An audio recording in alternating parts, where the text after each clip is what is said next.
Y'all enjoying your fall treats? What's in there? We got some pumpkin, some apple peels.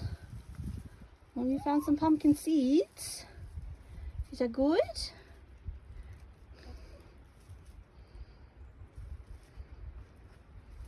These guys all agree that it's very good.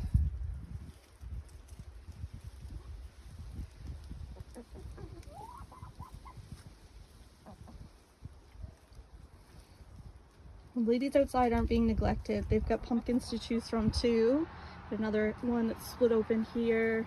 Some that they're almost done with and hollowed out. But these are the ladies that are always up for super snacks.